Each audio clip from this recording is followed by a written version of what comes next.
네, 여러분 오늘도 DM이 왔습니다. 첫 번째 DM부터 열어보겠습니다. 5.18 광주 민주화 운동을 편패했다는 논란을 낳았던 스타벅스 코리아의 이른바 탱크데이 논란. 이 국민적 분노가 채 가시기도 전에 이번엔 고교 야구 대회에 등장해서 논란이라는 내용입니다.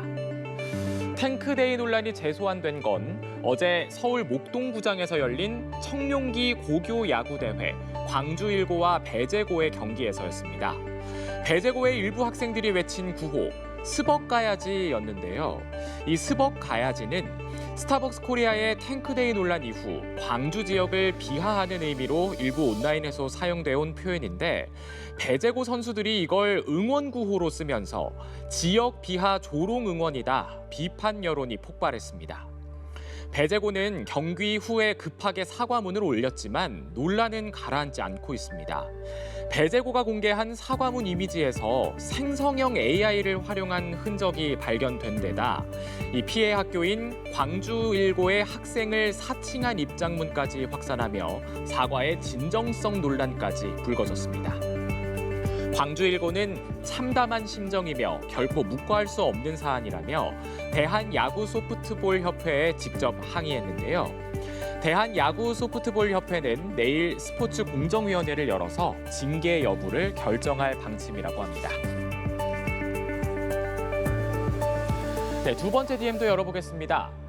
유럽에서 전례 없는 초여름 폭염으로 무려 1,300여 명에 달하는 사망자가 발생했다는 소식 충격을 안겨주고 있는데요. 이런 최악의 폭염 속에 인공 폭포를 활용해서 패션쇼를 연 명품 브랜드 루이비통이 문매를 맡고 있다는 내용입니다. 세계적인 모델들이 모래로 뒤덮인 무대 위 거대한 인공 폭포를 배경으로 런웨이를 걷습니다.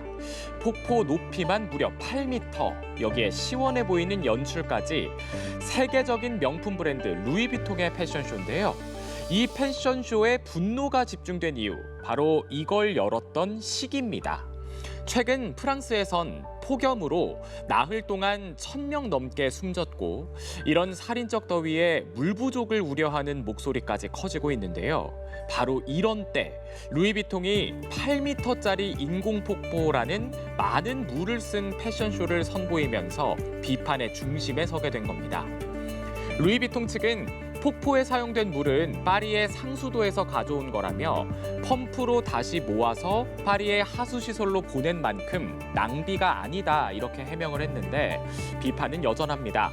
수많은 생명을 앗아간 폭염과 시민들이 사투를 벌이는 그야말로 재난과도 같은 상황 속에서 인공폭포를 동원한 패션쇼가 과연 적절했느냐라는 지적이 루이비통을 향하고 있는 거죠. 물낭비가 아니라는 해명에도 냉담한 시선이 계속되고 있는 건 재난을 겪는 시민들을 향한 시대적인 공감을 보여주지 못했기 때문이 아니었을까요? 마지막 DM도 열어보겠습니다. 법원 판결문. 가뜩이나 어려운 법률 용어에 복잡한 문장 때문에 내용을 이해하는 게 쉽지가 않죠. 여기에 사파까지 곁들인 친절한 판결문이 등장했다는 반가운 내용입니다. 재판을 낸 원고가 이겼습니다. 보통 판결문에선 이겼다라는 말 대신 승소라는 용어를 쓰지요. 그런데 이겼다라고 하니까 한 번에 쉽게 이해되죠. 소송을 낸 사람에게 소송 결과를 쉽고 친절하게 안내한 이 판결문, 서울행정법원에서 나왔습니다. 구청에서 장애인 등록을 거부당한 한 지적 장애인이 장애인 등록을 하게 해달라고 낸 소송이었는데 법원은 구청의 결정을 취소합니다. 취소는 결정을 없던 일로 만드는 겁니다. 법원은 당신을 지적장애인으로 인정합니다. 라는 쉬운 표현에 소송 비용은 피고가 부담한다라는 주문 내용도 소송에 들어간 돈은 구청이 냅니다. 라는 쉬운 표현으로 풀어주는 것까지 잊지 않았습니다.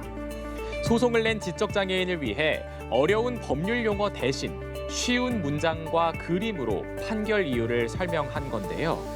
그림과 쉬운 문장을 함께 담은 새로운 형식의 이 판결문. 올해부터 시행된 사회적 약자 사법 지원 예규가 처음 적용된 사례이기도 합니다. 법원은 사법 접근성을 높이기 위한 시도라고 설명했는데요. 그동안 법원 문서가 일반인에게도 어렵다는 지적이 있었던 만큼 이번 사례가 사법소통 방식의 변화를 이끄는 계기가 될 수 있겠다라는 평가도 나오고 있습니다. 오늘의 DM 이렇게 답장드리겠습니다. 도무지 이해할 수 없는 어려운 말들만 가득한 법정부터 읽어도 무슨 말인지 알 수 없는 판결문까지 약자들에게 법원의 문턱은 높기만 한데요.